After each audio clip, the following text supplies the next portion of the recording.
De volta aí com mais um bloco, né, com a doutora Lídia Ribeiro, nutricionista, clínica e materno-infantil. E hoje nós estamos com o tema nutrição na gestação, né, aí um dia alusivo ao Dia das Mães. Então, nós trouxemos esse tema para a gente estar discutindo aqui. Eu já até brinquei aqui hoje, eu queria falar bastante hoje do Dr. Marcos, né, mas aí já me podar aqui, não queria que eu... Não querem que eu queime ele, eu não sei porquê, gente. Sabe? Ele tem um monte de pergunta para fazer a respeito lá do Maranhão, entendeu? Se o que é gestantes lá do Maranhão que comia o barro, essas questões assim, sabe? Mas aí ele não quer, tá com vergonha de fazer essas perguntas, tá? Mas aí eu vou fazer, eu vou fazer por ele aqui daqui a pouquinho, tá? Então, assim, doutora Lídia, no final do primeiro bloco ficou uma pergunta sobre a questão do peso. Até quantos quilos uma gestante pode ou não ganhar? Como que é essa relação? Como que é feito esses cálculos? Certo. Existe a avaliação gestacional que a gente faz durante o acompanhamento, né? Que a gente gera o gráfico gestacional, a gente vai ver a data da última menstruação, peso atual, peso pré-gravídico que essa gestante entrou, né? Justamente com a altura. Então, isso vai gerar o IMC e para cada comparativo, seja se ela entrou numa gestação de peso adequado, sobrepeso, obesidade, se essa paciente é baixo peso, em qual grau de baixo peso ela está. Então, tudo isso vai ter o parâmetro de controle de peso, né? E aí isso vai ser bem individualizado. No caso de gestantes com baixo peso, um grupo já de risco, seja grau 3, grau 1, a gente justamente trabalha para essa paciente sair dessa zona de risco e aí justamente a gente tentar equilibrar esse gráfico dela para ser crescente, tá? Mas justamente isso com um peso saudável, porque na gestação tem muito esse mito, essa dúvida às vezes de que eu posso emagrecer na gestação? Não, no caso a gente tem que trabalhar a manutenção e é um ganho crescente. O que a gente vai melhorar? A qualidade, adequar e as porções, né? E o estilo de vida dessa paciente. Se ela tem uma higiene do sono adequada, se ela está fazendo exercício, né? Então, é um conjunto que aí não é só um peso isolado que a gente avalia. Doutora, pensando no primeiro trimestre da gestação, nas deficiências nutricionais desse primeiro trimestre, uma coisa que é muito comum acontecer, e nós observamos no consultório, é a anemia. Tem alguns casos que é anemia fisiológica da gravidez.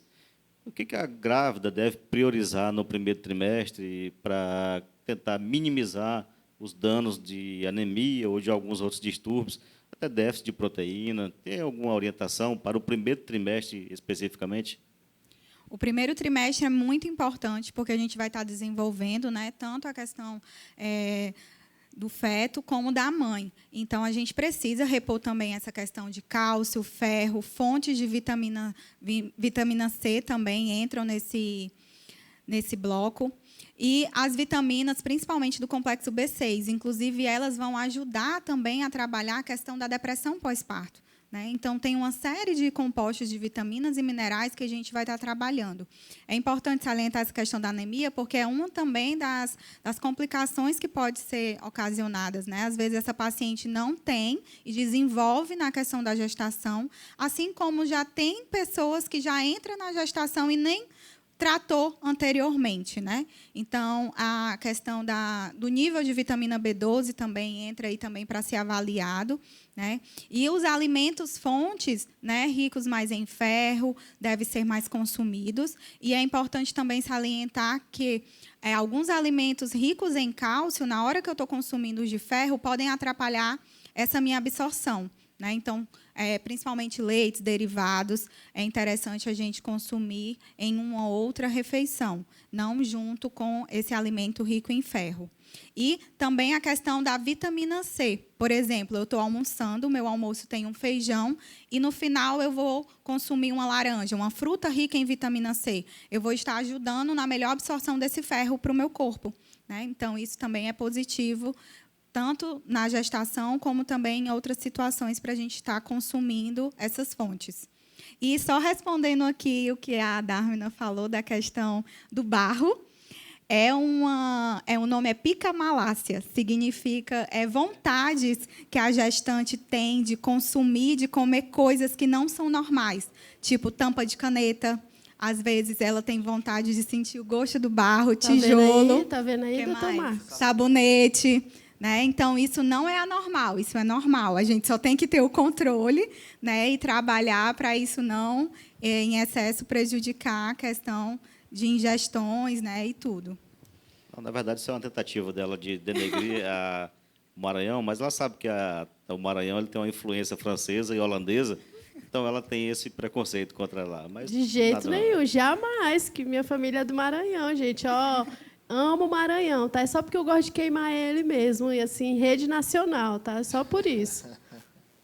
Lídia, é muito comum os pacientes irem no seu consultório e pedirem dieta, né? Me prescreva uma dieta, doutora. Mas é comum os pacientes procurarem você e diz assim, me ensina a aprender sobre os alimentos, a ler rótulos. É comum isso ou é mais raro? E teria alguma ferramenta também que os nossos telespectadores já poderiam baixar em casa ou acessar para aprender a ler rótulos? Então, a questão do consultório e alguma ferramenta. Você teria alguma coisa para dizer? Inclusive, essa semana, se não me engano, dia 6, agora, foi o Dia Internacional do Sem Dieta, né, que justamente a gente preconiza isso, e sim trabalhar uma reeducação alimentar. A pessoa não está presa àquele papel. Né? Durante o acompanhamento, eu demoro em torno de 1 hora ou mais com o paciente, explicando que é muito mais válido a pessoa entender por que ela tem que fazer aquelas mudanças, por que ela precisa, principalmente no período gestacional, às vezes mudar, não deixar de comer, mas diminuir, fazer uma troca, né, daquele momento, do que justamente restringir. O fato da gente, às vezes, dizer não é o gatilho que a gente precisa para querer mais ainda aquele alimento, aquele produto, né? E falando em questão de rótulos de alimento, é super importante a gente fazer a leitura, né? A gente sabe que na tabela dos ingredientes, quando vem lá num produto, em um alimento, quanto mais tem no primeiro, significa que aquele produto tem mais. Por exemplo, num pão integral, é para ter, primeiro ingrediente, farinha de trigo integral. E muitas vezes tem farinha de trigo rica em ácido fólico. É um pão branco que eles estão colocando uma quantidade irrisória de fibras e, às vezes, vendendo com um preço absurdo. Então, leiam o rótulo, não deixe ser enganado. Muitas vezes existem os falsos saudáveis, né, que a gente tem que ter muita atenção. E aí já entra a tecnologia.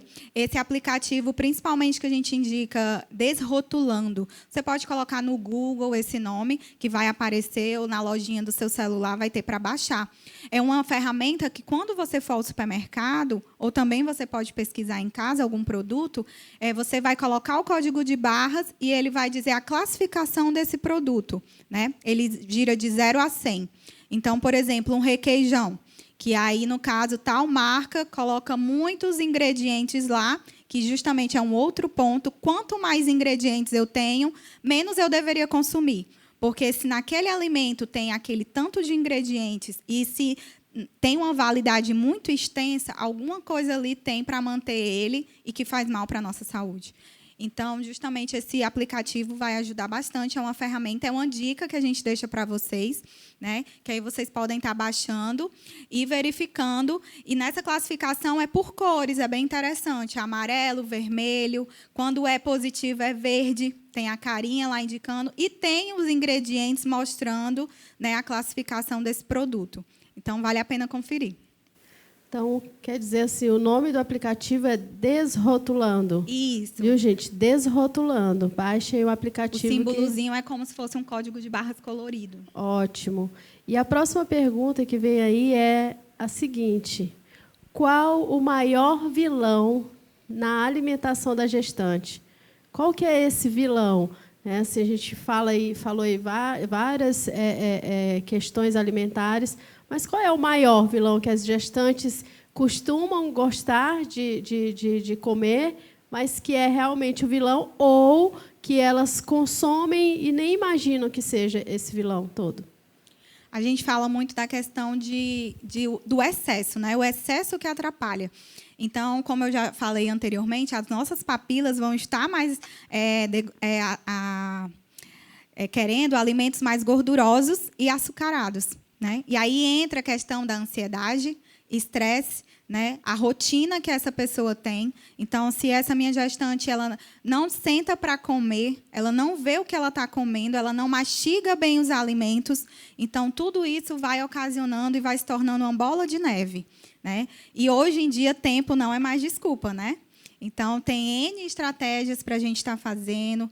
O fato de cozinhar em casa também já ajuda. Então, é você verificar aquele seu gatilho que justamente está lhe prejudicando e está lhe ocasionando a querer comer aquele alimento que, naquele momento, não seria tão ideal para você, né? Então, hoje, principalmente ansiedade, estresse, uma má qualidade do sono. Então, tudo isso vai fazer com que a minha ordem metabólica e desordem alimentar ocorra, né?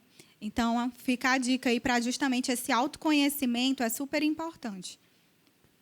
Doutora, outra situação muito frequente é a questão da constipação na grávida, no consultório. Ou elas relatam, mais comum relatar o termo intestino preso.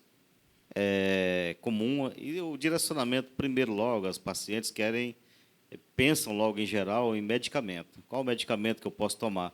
Mas, pensando na questão da alimentação, antes que se pense em questão de medicamento, há alguma instrução para que possa melhorar sobre alimentação e a constipação ou o intestino preso nas grávidas? O que elas podem fazer para melhorar esse problema?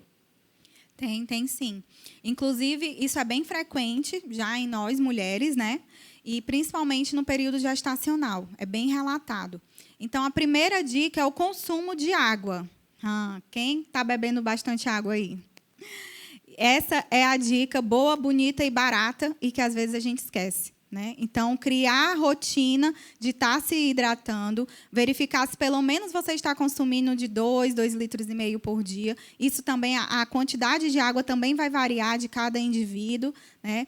Então, nosso corpo precisa estar bem hidratado. Por quê? Porque se eu já tenho esse problema na questão da minha microbiota, eu vou precisar ingerir mais fibras. E se eu não tenho esse consumo de água adequado, vai fazer o oposto. Vai constipar mais ainda.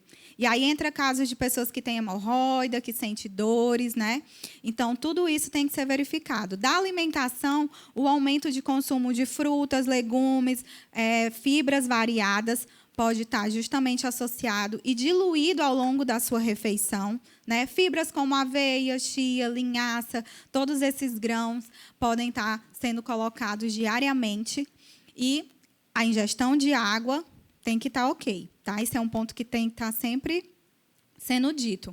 E, no caso, tem casos, né, mais clínicos que só com a alimentação e essa ingestão de água não está resolvendo para essa paciente. E aí a gente entra com a questão dos fitoterápicos, que a gente pode também estar prescrevendo. Nossa classe não prescreve medicamentos, prescreve justamente fitoterápicos, que são ativos naturais, que não comprometem alguma questão patológica e nem efeitos colaterais, né? E aí entra a questão também dos probióticos que a gente pode estar utilizando nesse caso. Estamos aí, né, já encerrando mais um bloco, indo já para o terceiro bloco. E, assim, quero dizer que está super bacana. E cada vez que o programa vai passando, assim, a gente fica mais feliz porque os temas vão fluindo, né?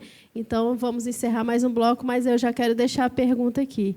Qual alimentação, que tipo de alimentação pode ser ingerida pela gestante para minimizar a azia? E aí ela vai responder no próximo bloco.